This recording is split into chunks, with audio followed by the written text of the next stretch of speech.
we're very excited about the direction that the organization is going. Is it a bit of a double-edged sword, though, because that means the last season didn't go the way y'all had wanted it to? Yeah, I mean, I don't think we were happy with last season. It's no secret about that. But the future is bright. We're going to learn from the past, and I think some things happened last year that's going to help us moving forward. We got to see some guys that we think are going to be more pieces for the organization moving forward, and we're pretty excited about that. Monty said last week there's been a lot of conversation about the 10th pick and how teams may want to get in there, trade down, whatever. I mean, it's a good spot to be in because it's such a deep draft where you guys can really consider dropping down, getting other guys in, veteran players, whatever.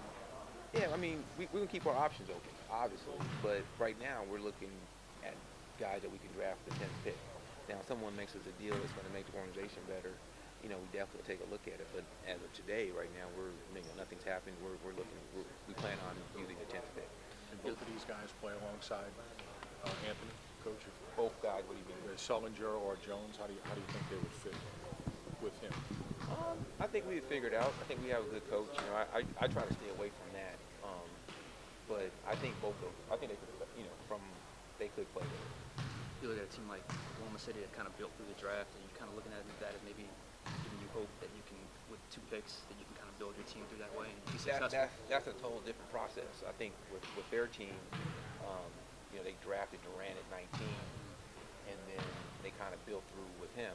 Where I think, with us having the opportunity to bring back Eric Gordon, it's a little different process. And so, there's been many teams that have done it many different ways, but I think there might be a combination. How about Ariza and Landry? Do you anticipate both of those guys being on the team this year?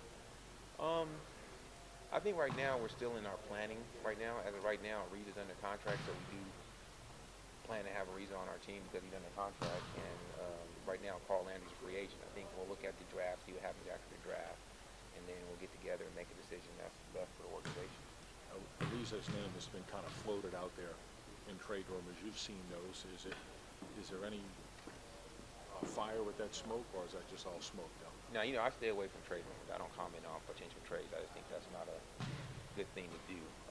But I think with Trevor, he's a good player. He's one of the best defenders in the league. He played well for the last 2 years.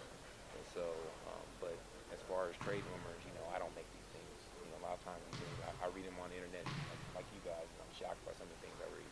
Yeah, on the priority level, where's Eric Gordon fit in? I mean, is he high? Very high. We want to bring Eric back. You think you guys can find a number that works? Yes. You feel pretty confident about Yes. Dell, this is the first time we've talked to you since the sale was official. What role has Mickey played being out here during these workouts? I think, right now we watch the workouts. I don't really have an answer for that right now. But I said today we're just watching the workout. I mean, is he out here more to learn the game, kind of learn things, or is he? We're in a transition period right now, and so we're not going over basketball. I think we're just here really just watching the workout, watching the guys that are going to be potential there at Pick 10. Do you have any advice on getting Breeze signed? That's out of my realm. Thanks.